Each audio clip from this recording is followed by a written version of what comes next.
Hello students, मैं वैभव अपने channel निबेड़ knob में आपका स्वागत करता हूं।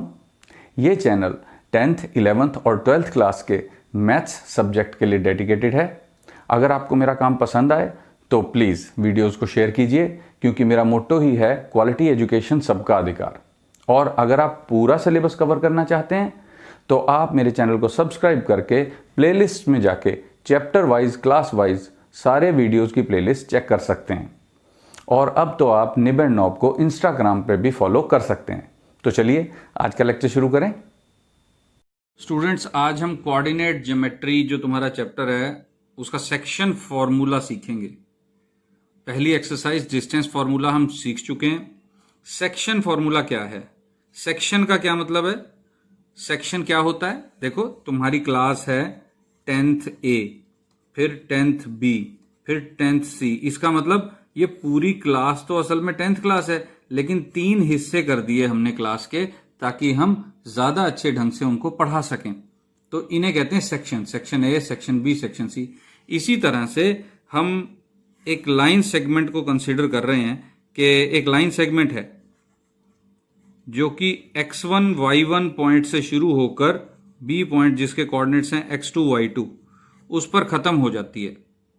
तो अगर इसके दो सेक्शन हमने करने हैं बीच में कहीं भी पॉइंट P, ये x, y कोई भी पॉइंट हो सकता है, तो ये वाला पॉइंट, इनको अगर इस पूरी लाइन को m1:m2 रेशो में बांट रहा है तो x और y कोऑर्डिनेट्स क्या होंगे? यानी तुम्हें ये दिया हुआ होगा, ये दिया हुआ होगा और ये भी बता रखा होगा, तुमने ये फाइंड करना है। यानी कि एक दो पॉइंट्स को ज्वाइन करने वाली लाइन को एक पॉइंट बीच में उनके m1:m2 रेशो में बांट रहा है, तो उसके कोऑर्डिनेट्स पता करो। ऐसे क्वेश्चन है ये। तो इसको हम पहले सीख लेते हैं कि इसका फॉर्मूला क्या है, सेक्शन फॉर्मूला। तो क्योंकि ये कोऑर्डिनेट ज्योमेट्री चैप्टर है तो ऑब्वियसली स्टूडेंट्स हम कोऑर्डिनेट प्लेन तो बनाएंगे ही। तो हम एक coordinate plane X axis Y axis बना लेते हैं।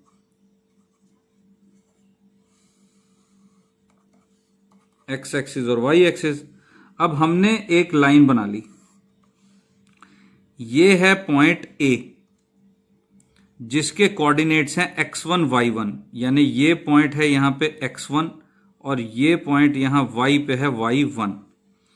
ये पॉइंट है B, इसके कोऑर्डिनेट्स हैं x2 y2, यानी कि यहां पे अगर हम इसको नीचे तक लेके आए तो x2, और थोड़ा y एक्सिस को मैं ऊंचा कर देता हूं ताकि इसके पैरेलल मैं ला सकूं पॉइंट को।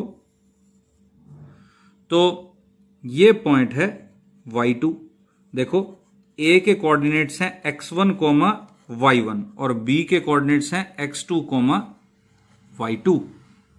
तो x1 y1 यहां होगा, x2 और y2 यहां होगा। मान लो एक हम बीच में पॉइंट लेते हैं P, इसके कोऑर्डिनेट्स हैं xy, मान लेते हैं हम इसके कोऑर्डिनेट्स।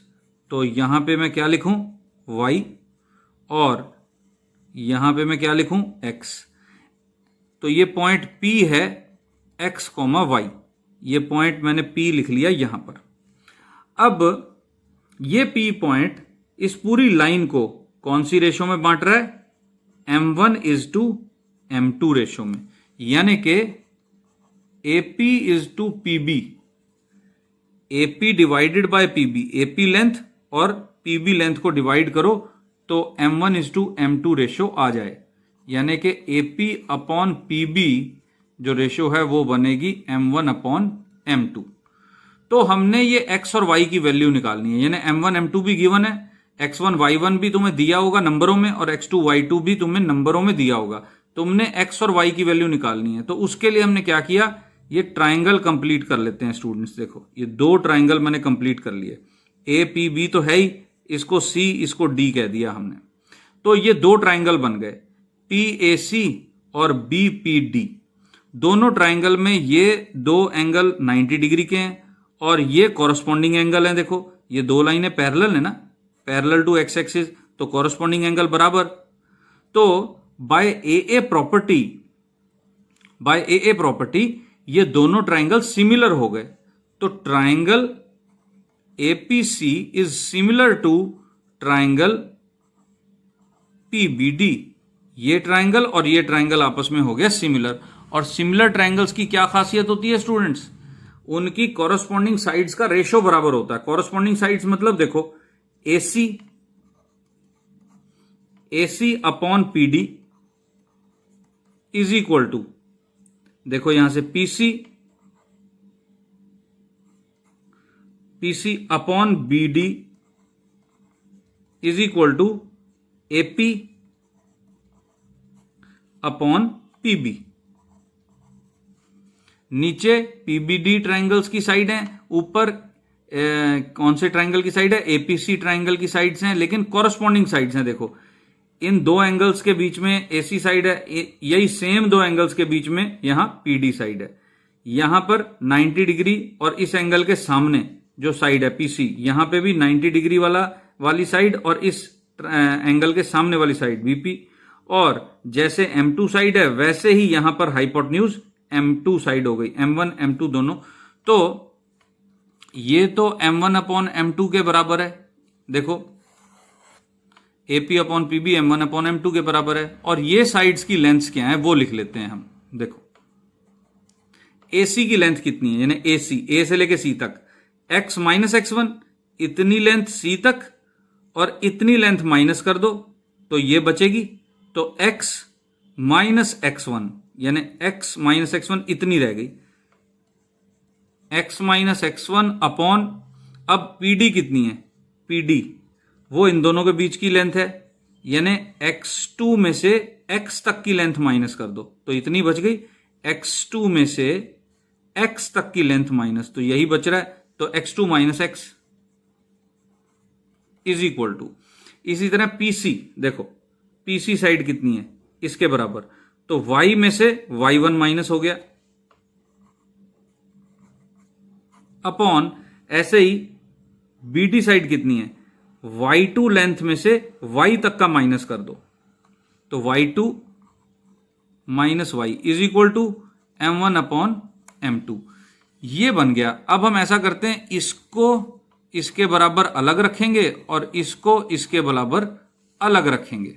देखो x minus x1 upon x2 minus x is equal to M1 upon M2।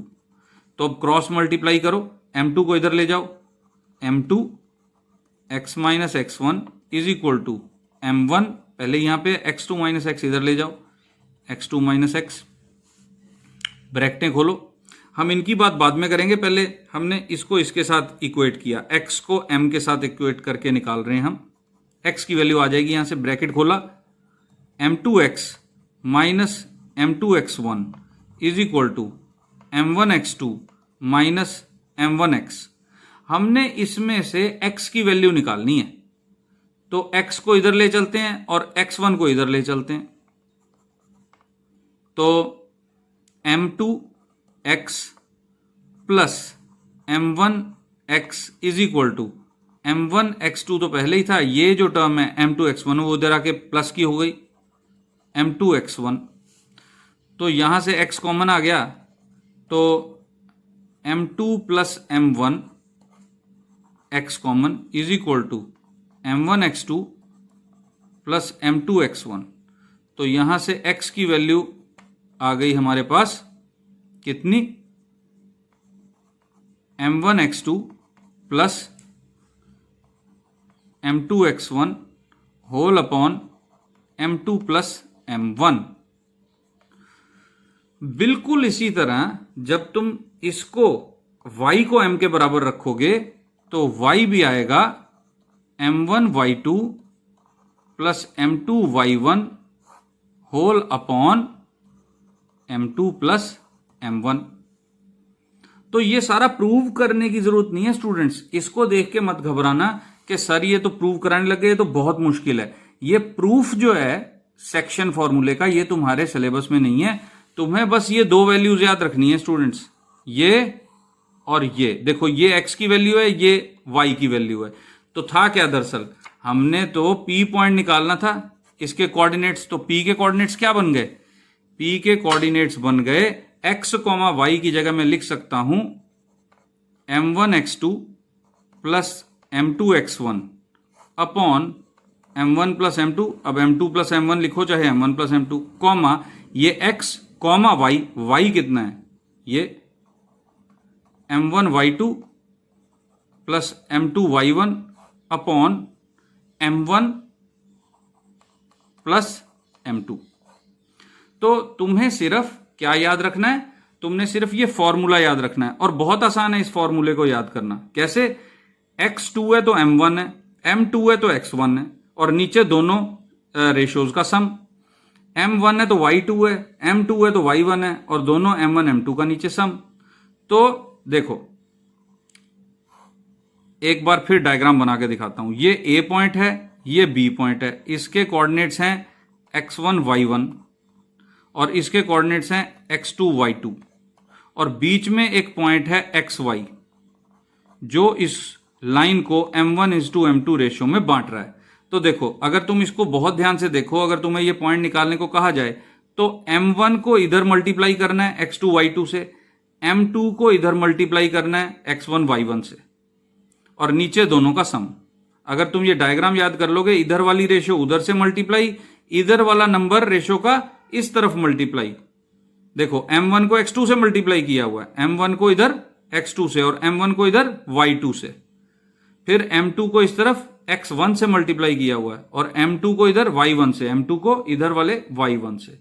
तो ये है सेक्शन फॉर्मूला, तुम्हें ये याद करना पड़ेगा, और इससे जुड़े सवाल हमने अब सॉल्व करने हैं अगली एक्सरसाइज में।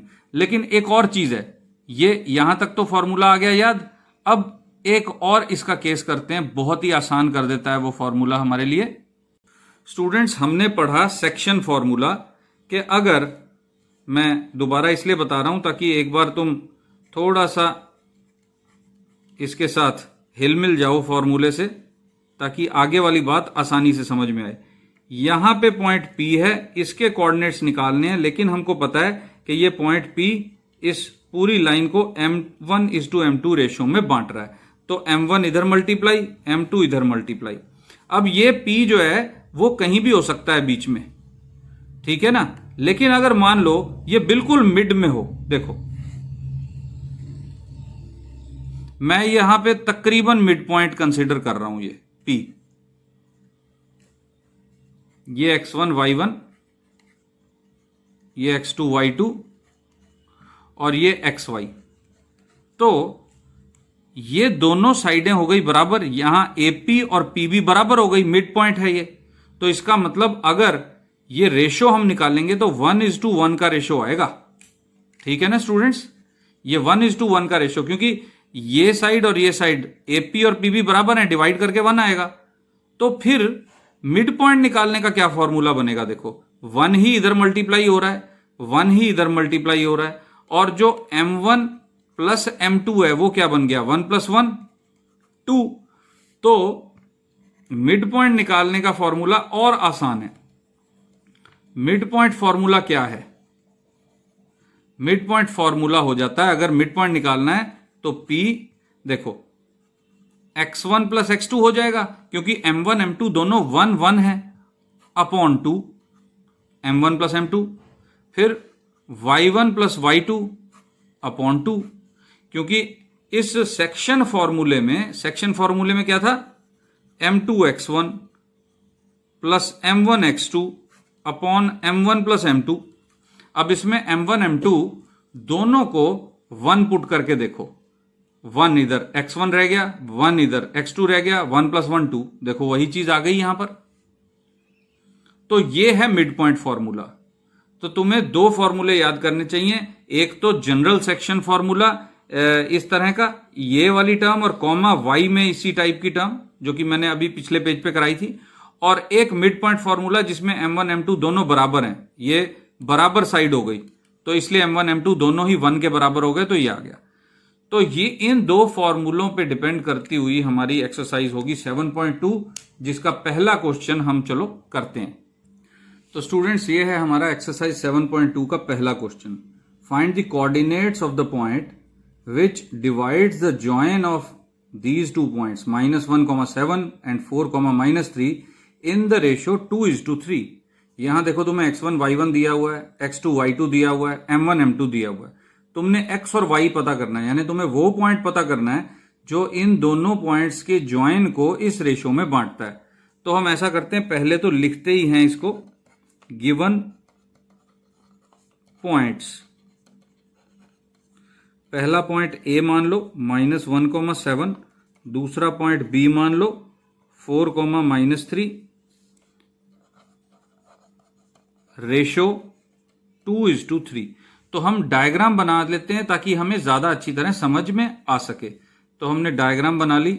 ये A पॉइंट -1,7, ये B पॉइंट 4,-3, और बीच में कहीं यहां पे P पॉइंट जिसके कोऑर्डिनेट्स निकालने हैं x, y, और ये 2:3 की रेशो में बांट रहा है। तो देखो, अब 2 को इधर मल्टीप्लाई करना है, 3 को इन नंबरों से मल्टीप्लाई करना है, इतना याद होना चाहिए बस, और x और y के कोऑर्डिनेट्स निकल आएंगे। तो इधर हम अब x1 y1 x2 y2 और m1 m2 लिख लेते हैं। लिखो hair x1 is equal to, देखो x1 -1 है और y1 7 है, x2 4 है और y2 -3, m1 2 है और m2 3 है। तो जब हमने ये लिख लिया तो बस फॉर्मूला याद करना रह जाता है बस इसमें। तो फॉर्मूला क्या था, एक बार फिर दिखा दूं फॉर्मूला ये था, m1 m2 x1 upon m1 plus m2। ये तो सारा का सारा क्या है, ये x के बराबर है, और ये सारा क्या है, y के बराबर है। तो अब हम सेक्शन फॉर्मूला अप्लाई करेंगे और ये x y की वैल्यू पता करेंगे, क्योंकि हमें ये पूछा हुआ है ना, find the coordinates of the point. ये x और y क्या है, कोऑर्डिनेट्स हैं पॉइंट्स के। तो मैं कहूंगा बाय सेक्शन फॉर्मूला। क्योंकि मैंने ये डायग्राम बना ली है इसलिए मैं x और y की वैल्यू सीधा ही फाइंड कर सकता हूं। मुझे ये बताने की जरूरत नहीं है कि let the point be P, ये लिखने की जरूरत नहीं है। By section formula x is equal to कितना होगा, m2 x1 plus m1 x2 whole upon m1 plus m2। तो x की वैल्यू फाइंड आउट करते हैं। x is equal to m2 कितना है 3 इंटू x1 कितना है -1। देखो यहां से भी देख लो, 3 जो है वो इधर -1 से ही मल्टीप्लाई होना है। फिर प्लस m1 कितना है 2 इंटू x2 कितना है 4, 2 इंटू 4। तो देखो 2 जो है वो इधर 4 से ही मल्टीप्लाई होना है, अपॉन 2 प्लस 3। तो कितना आ गया -3 प्लस 8, ये 3 इंटू -1 -3, 2 इंटू 4 8 अपॉन 5। तो 8 - 3 कितना हो गया, 8 - 3 5 है, 5 अपॉन 5 इज इक्वल टू 1। तो x की वैल्यू आ गई 1 and y is equal to m2 y1 plus m1 y2 upon m1 plus m2 is equal to m2 कितना है 3 इंटू, अब ये 3 जो है वो इधर वाले y से मल्टीप्लाई होगा। देखो ये लाइन लगा रखी है मैंने 7 से, प्लस 2 जो है वो इधर वाले y से मल्टीप्लाई होगा -3 होल अपॉन 2 प्लस 3। तो ये कितना आ गया 21 - 6। 21 - 6 कितना होता है स्टूडेंट्स, 21 - 6 होता है 15, 15 अपॉन 5 जो कि आ गया 3। तो y की वैल्यू आ गई 3। तो अब हम आंसर लिख सकते हैं, therefore coordinates of point is x, y है ना, देखो x, y ये कोऑर्डिनेट्स हैं। तो x की वैल्यू है 1, y की वैल्यू है 3, 1, 3। ये आंसर आ गया। देखो कितना आसान है। और अगर तुम ये डायग्राम बना लोगे साथ में तो और आसान हो जाएगा। इधर x1 y1, इधर x2 y2, इधर m1, इधर m2, लेकिन इधर वाली रेशो में जो नंबर है वो इधर वाले नंबरों से मल्टीप्लाई होगा, और इस तरफ वाला जो राइट हैंड साइड पे पड़ा है नंबर रेशो में वो लेफ्ट हैंड साइड के x1 y1 से मल्टीप्लाई हो जाएगा, वही x और y की वैल्यूज होंगी। तो इस तरह से क्वेश्चन सॉल्व हो गया स्टूडेंट्स। तो अब मैं ऐसा करता हूं, इससे अगला क्वेश्चन नंबर 2 लेता हूं। पेज खत्म हो रहा है, मैं पेज पलट लूं पहले। तो स्टूडेंट्स ये है हमारा question number 2, find the coordinates of the points of trisection of line segment joining 4, -1 and -2, -3। तो ट्राइसेक्शन क्या होता है? ट्राइसेक्शन होता है 3 बराबर हिस्सों में बांटना। हमें 2 पॉइंट दिए हुए हैं, हम पहले 2 पॉइंट लिख लें। गिवन पॉइंट ए है 4, और पॉइंट बी है -2, -3। अब मैं ऐसा करता हूं, मैं लाइन बनाता हूं, एक ए से बी तक मान लो ये है हमारी लाइन। इधर ए 4, और इधर बी -2, -3। अब इसको 3 बराबर हिस्सों में बांटना है, तो एक मान लो यहां है और एक मान लो यहां है। मैं मान रहा हूं कि ये तीनों हिस्से बराबर हैं, ट्राइसेक्शन इसको बोलते हैं। ये P पॉइंट है, ये Q पॉइंट है। हमने ये 2 पॉइंट पता करने हैं स्टूडेंट्स, हम सेक्शन फॉर्मूले से ही पता करेंगे। देखना, ट्राइसेक्शन में ये तीनों साइडें बराबर हैं, यानी AP = PQ = QB। तो P के जो कोऑर्डिनेट्स हैं, अब अगर ये तीनों साइडें बराबर हैं तो स्टूडेंट्स P जो है वो AQ को कौन सी रेशो में बांट रहा है? 1:1। अब क्योंकि PQ और QB दोनों बराबर हैं तो AP से PB जो है वो डबल हो गया। देखो 3 बराबर हिस्से हैं ना, इतना हिस्सा जो है वो इससे हाफ है, PB डबल है AP से। और इसी तरह BQ जो है वो हाफ है AQ से। AQ की लेंथ दुगनी है QB से, क्योंकि ये तीनों ही हिस्से बराबर हैं।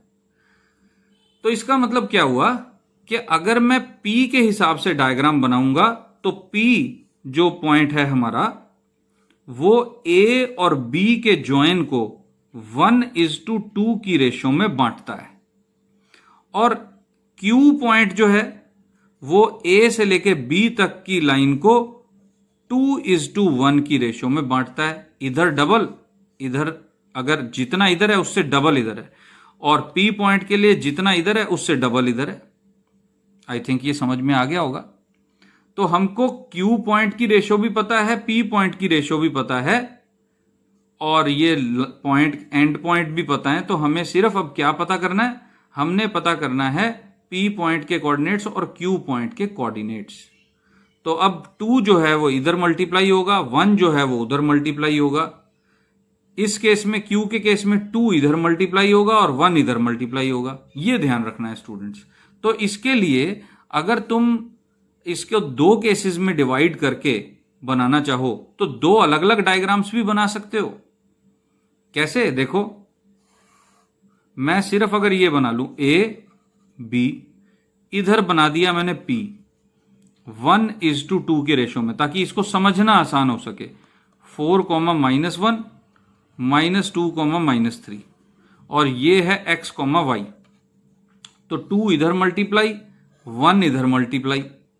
तो यहां से अब तुम x y पता कर सकते हो। तो मैं उसके लिए लिखूंगा let P and Q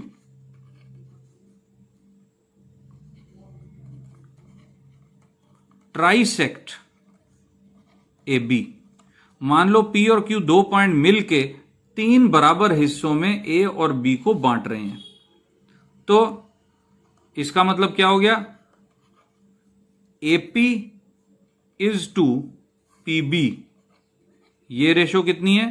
1:2, 1:2। AP = PB, तो ये आ गया। तो यहां से अब हम पहले क्या करेंगे? P के कोऑर्डिनेट्स पता करेंगे। देयरफॉर कोऑर्डिनेट्स ऑफ P, इस तरह लिखते हैं स्टूडेंट शॉर्टकट में, P के कोऑर्डिनेट्स, ब्रैकेट शुरू की। देखो पहले m2x1 यानी 2 इंटू 4 8 m2x1 प्लस m1x2 यानी 1 इंटू -2 अपॉन 1 प्लस 2 कॉमा, अब y में आ जाओ, m2y1 m2 into y1 -2 plus m1y2 यानी -3 होल अपॉन 1 प्लस 2। ये कोऑर्डिनेट्स क्या हो गए देखो, 8 - 2 यानी 6 अपॉन 3, 6 अपॉन 3 कितना होता है 2 कॉमा, ये कितना हो जाएगा -5 अपॉन 3। पी के कोऑर्डिनेट्स आ गए तुम्हारे पास। अब क्यू के ऑल्सो हम रेशो लिखेंगे AQ इज टू, देखो अब इस डायग्राम को देखो, AQ is to QB is equal to 2 is to 1। देखो AQ की लेंथ डबल है QB की लेंथ से, तो AQ is to QB is equal to 2 is to 1, मैंने यही लिखा है। और अगर तुम्हें ये डायग्राम दोबारा बनाने का मन करे तो दोबारा भी बना सकते हो, लेकिन Q के साथ, सिर्फ Q के साथ, इस तरह जैसे मैंने इसको सिर्फ P के साथ बनाया है और हेल्प ली है इसकी एरोज की, इसी तरह तुम यहां पे दोबारा डायग्राम बना सकते हो। चलो मैं बना ही देता हूं डायग्राम तुम्हारे लिए। AB 4, -1 -2, -3 और यहां है मान लो तुम्हारा पॉइंट Q, इसके कोऑर्डिनेट्स हमने x, y लिख दिए और ये 2 इज टू 1 की रेशो में बांट रहा है। 2 इधर मल्टीप्लाई होगा, 1 इधर मल्टीप्लाई होगा, हमने लिख दिया। तो अब तुम कहोगे कि हमने ये तो रेशो बता ही दी थी, तो देयरफॉर Q के कोऑर्डिनेट्स ऐसे, कोऑर्डिनेट्स ऑफ Q देखो m2x1 यानी 4 इंटू 1 4 प्लस m1x2 यानी 2 इंटू -2 -4 अपॉन 1 प्लस 2 कॉमा, फिर m2y1 y वाला चलेगा, अब m2y1 यानी -1 प्लस m1y2 यानी 2 इंटू -3 -6 अपॉन 1 प्लस 2। तो इसके कोऑर्डिनेट्स कितने आ गए, ये तो 4 - 4 0 हो गया, कॉमा ये कितना हो गया -7 अपॉन 3। तो दोनों कोऑर्डिनेट्स हमारे पास आ गए, तो हम लिखेंगे therefore coordinates of points are, दो पॉइंट्स हैं, पहला कौन सा निकला था 2, -5/3 एंड दूसरा है 0, -7/3। तो इस तरह स्टूडेंट्स हमारा पहले दो क्वेश्चन एक्सरसाइज 7.2 के हो गए खत्म। अब बहुत जरूरी एक बात बताने जा रहा हूं, ध्यान से सुनना। अगर तुमने NCERT बुक का कोई भी क्वेश्चन मुझसे सॉल्व करवाना है जो कि मैंने वीडियोस में नहीं कवर किया और तुम्हें समझ भी नहीं आया कि कैसे सॉल्व करूं, तो तुमने क्या करना है, कमेंट सेक्शन में जाके सबसे पहले लिखना है 10th कॉमा एक्सरसाइज नंबर जैसे 7.1 कॉमा फिर क्वेश्चन नंबर मान लो 5। तो जब इस तरह तुम कमेंट में लिखोगे तो मुझे समझ में आ जाएगा कि 10th क्लास की एक्सरसाइज 7.1 का 5th क्वेश्चन मुझे सॉल्व करना है। तो वो मैं इस तरह सॉल्व करके एक्सप्लेनेशन के साथ उसकी जो इमेज है यानी कि उसकी फोटो मैं अपडेट करूंगा अपने चैनल के कम्युनिटी सेक्शन में। अगर तुमने चैनल को सब्सक्राइब कर लिया है तो प्लेलिस्ट के साथ ही कम्युनिटी सेक्शन भी होता है, उस कम्युनिटी सेक्शन में जाके स्क्रॉल करके देखोगे तो तुमको इस टाइटल का एक इमेज मिलेगी, एक फोटो मिलेगी जिसमें कि इस क्वेश्चन की का सॉल्यूशन होगा, वहां से तुम देख सकते हो। और एक रिक्वेस्ट तो है ही कि कमेंट में जाके मेरे वीडियो को 1 to 5 के स्केल पे रेटिंग जरूर दो स्टूडेंट्स। अगर पसंद आए तो 5 लिखो, अगर कम तो 4, 3, 2, 1 कोई भी लिख सकते हो। और अगर तुम्हें पसंद आ ही गया वीडियो तो लाइक और शेयर का बटन जरूर दबा देना स्टूडेंट्स। लाइक से मुझे मोटिवेशन मिलेगी और शेयर करने से क्वालिटी एजुकेशन सबके पास पहुंचेगी, क्योंकि मेरा मोटो ही है क्वालिटी एजुकेशन सबका अधिकार। और मैं चाहता हूं कि मैं ट्यूशन से तुम्हारे जो ट्यूशन में पैसे और टाइम दोनों जा रहा है उसे मैं बचा सकूं। और वो तुम कैसे कर सकते हो? मेरे चैनल को सब्सक्राइब करोगे तो कम्युनिटी तो देख ही पाओगे, साथ ही तुम प्लेलिस्ट भी देखोगे। तो प्लेलिस्ट में मैंने क्या कर रखा है, सारे वीडियोस की प्लेलिस्ट बनाई हुई है चैप्टर वाइज, और चैप्टर वाइज तुम एक एक करके वीडियोस को, सिलेबस को कवर कर सकते हो। तो ये जो सेक्शन फॉर्मूले की एक्सरसाइज है वो तुम आगे करो, ये पहले 2 क्वेश्चंस की प्रैक्टिस करो, एग्जाम्पल्स भी देखो, एग्जाम्पल्स को अपने आप करने की कोशिश करो। Best of luck. अब हम एक्सरसाइज को आगे बढ़ाएंगे अगले वीडियो में। Thank you for watching.